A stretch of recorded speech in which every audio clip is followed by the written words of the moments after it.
Tamparan paripurna untuk para purnawirawan. Kudeta gagal, harga diri terjual, rapat Badan Musyawarah DPR RI telah selesai. Hasilnya jelas, tegas. Tanpa basa-basi, surat usulan pemaksulan Gibran Rakabuming Raka tidak akan dibacakan di rapat paripurna. Tidak dibahas, tidak diproses, tidak dianggap. Dan bagi siapapun yang masih ngotot mendorongnya, kabar ini mestinya terasa seperti tamparan paripurna. Keras, menyakitkan, tapi sahih secara konstitusi. Tentu kita masih ingat siapa yang dulu lantang meneriakan wacana pemaksulan ini. Sebuah barisan purnawirawan dengan nada seolah mereka masih memegang tongkat komando, mencoba memainkan strategi politik seperti sedang mengatur pasukan. Tapi malangnya, mereka lupa satu hal penting. Politik sipil tidak tunduk pada aba-aba baris berbaris. Mereka mengira surat sakti mereka akan membuat gedung parlemen gemetar.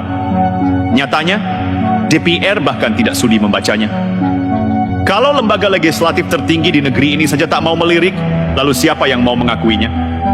Surat itu alih-alih jadi peluru politik, malah jadi kertas kosong yang menyisakan malu. Dan betapa ironisnya, para purnawirawan yang dulu dielu-elukan sebagai penjaga republik kini justru tampil seperti prajurit politik yang kehilangan kompas dan arah juang.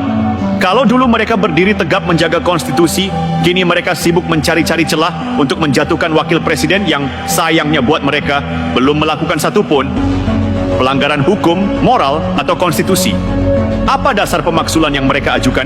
Tidak jelas, tidak kuat, tidak berdasar. Lebih banyak prasangka daripada bukti. Lebih banyak dendam politik daripada logika konstitusional. Dan kalaupun ada yang masih ngotot menganggap ini sebagai bentuk koreksi demokratis, maka perlu ditegaskan. Demokrasi bukan alat pelampiasan kalah pemilu. Inilah kegagalan yang elegan, jika mau disebut begitu.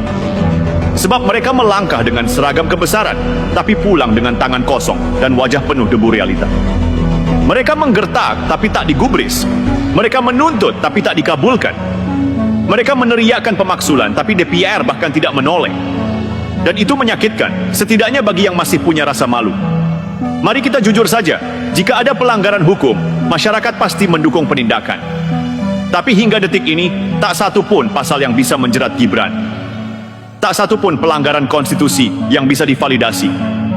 Lalu untuk apa pemaksulan ini didorong? Untuk menebus kekalahan? Untuk menjegal masa depan?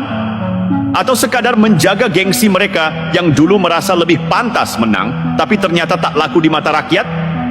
Kalau ini adalah bentuk strategi, maka ini adalah strategi yang gagal sejak wacana dilempar.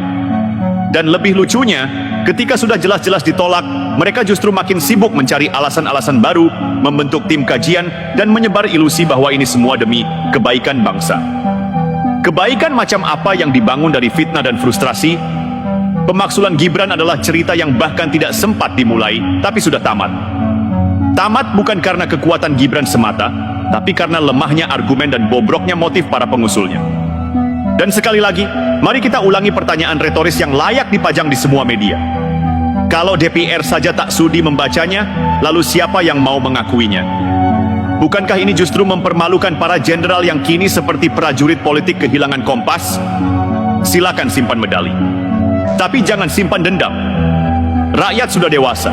Kami bisa melihat siapa yang bekerja dan siapa yang sekadar ingin menjegal.